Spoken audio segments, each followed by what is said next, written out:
Hello guys, അപ്പോൾ ഇന്ന് മിന്നു വന്നിട്ടുണ്ട് കേട്ടോ കടയിലേക്ക്. അവളൊരു ഡ്രസ്സ് പെയിൻറ് ചെയ്യാൻ വേണ്ടിയിട്ടാണ്. ഡ്രസ്സുമ്മേ ഒരു താമര വരയ്ക്കാൻ വേണ്ടിയിട്ടുള്ള പണിയിലാണ് കേട്ടോ.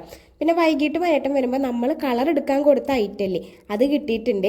അപ്പം ഇനി അതിലെന്തൊക്കെയുണ്ട്, അതായത് നമ്മൾ കൊടുത്ത ഐറ്റംസ് ഒക്കെ ഉണ്ടോ ഇല്ലേ എന്നുള്ളതൊക്കെ ചെക്ക് ചെയ്യണം. എനിക്ക് അങ്ങനത്തെ പരിപാടികളൊക്കെ എനിക്ക് ഭയങ്കര ഇഷ്ടമുള്ള പരിപാടി കേട്ടോ. ഇങ്ങനെ ബില്ലിടായിരിക്കില്ല, അല്ലെങ്കിൽ സാധനങ്ങളൊക്കെ സ്റ്റോക്കൊക്കെ കറക്റ്റ് ഉണ്ടോ എന്നൊക്കെ നോക്കല്ലേ കേട്ടോ.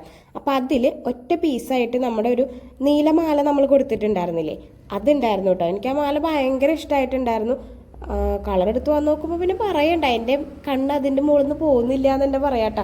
അങ്ങനത്തെയാണ്. അപ്പോൾ മാലയും കമ്മലും കൂടിയിട്ടുള്ള സെറ്റാണ് കേട്ടോ അത്. നല്ല ഭംഗിയുണ്ടായിരുന്നു. അപ്പോൾ ഞാൻ ആ മാലയുടെ വീഡിയോ സെപ്പറേറ്റ് അതിൻ്റെ ഡീറ്റെയിലിംഗ് ഒക്കെ ആയിട്ട് കാണിക്കാം കേട്ടോ. പിന്നെ നമ്മൾ വളകൾ കൊടുത്തിട്ടുണ്ടല്ലോ, ആ വളകളുണ്ട്, പിന്നെ കൈച്ചെയിൻ, പാദസരം, മാല, അതൊക്കെയാണ് നമ്മൾ കളർ ചെയ്യാൻ കൊടുത്തിട്ടുള്ളത്. പിന്നെ കമ്മലുകളും. അപ്പോൾ അതൊക്കെ ഇല്ലേന്ന് ചെക്ക് ചെയ്യണം.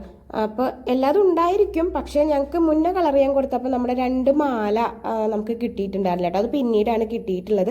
കിട്ടും, പൂവൊന്നുമില്ല എവിടെയും, പക്ഷെ നമുക്ക് ഇപ്പോൾ കൊടുത്തതിലുണ്ടോ എന്ന് ചെക്ക് ചെയ്യണം. പിന്നെ ഓണായ കാരണം കൊണ്ട് നല്ല തിരക്കാണ് ഈ കളർ ചെയ്യുന്നിടത്തൊക്കെ കേട്ടോ.